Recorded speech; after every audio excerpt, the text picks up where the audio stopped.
After a 33-year leave of absence from his alma mater, I am pleased to present to you Dr. William Gates.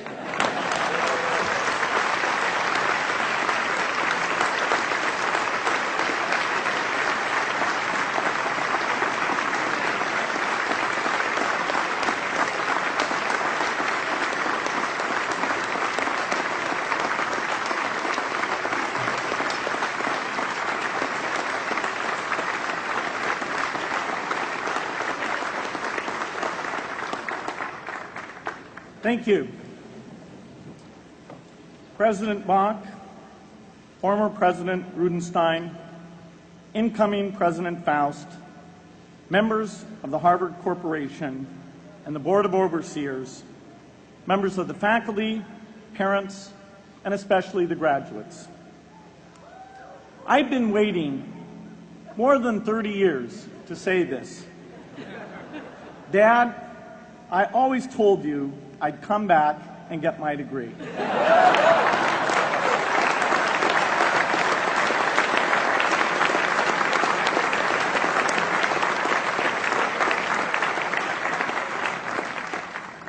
I want to thank Harvard for this honor. I'll be changing my job next year, and it will be nice to finally have a college degree on my resume. I applaud the graduates for taking a much more direct route to your degrees. For my part, I'm just happy that the Crimson called me Harvard's most successful dropout. I guess that makes me valedictorian of my own special class. I did the best of everyone who failed. But I also want to be recognized as the guy who got Steve Ballmer to drop out of business school.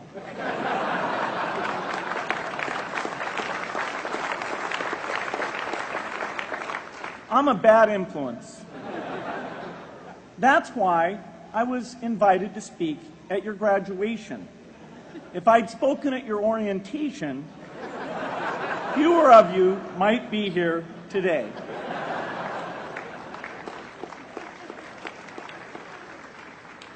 Harvard was a phenomenal experience for me. Academic life was fascinating. I used to sit in on lots of classes that I hadn't even signed up for. And dorm life was terrific. I lived up at Radcliffe in Currier House. There were always a lot of people in my dorm room late at night discussing things because everyone knew that I didn't worry about getting up in the morning. That's how I came to be the leader of the antisocial group. We clung to each other as a way of validating our rejection of all those social people. Radcliffe was a great place to live. There were more women up there, and most of the guys were math science types. The combination offered me the best odds, if you know what I mean. That's where I learned the sad lesson that improving your odds doesn't guarantee success. One of my biggest memories of Harvard came in January 1975 when I made a call from Currier House to a company in Albuquerque, New Mexico that had begun making the world's first personal computer. I offered to sell them software. I worried they would realize I was just a student in a dorm and hang up on me. Instead, they said, "We're not quite ready. Come see us in a month," which was a good thing because we hadn't written the software yet. From that moment, I worked day and night on the extra credit project that marked the end of my college education and the beginning of a remarkable journey with Microsoft. What I remember above all about Harvard was being in the midst of so much energy and intelligence. It could be exhilarating, intimidating, sometimes even discouraging, but always challenging. It was an amazing privilege, and though I left early, I was transformed by my years at Harvard, the friendships I made, and the ideas I worked on. But taking a serious look back, I do have one big regret.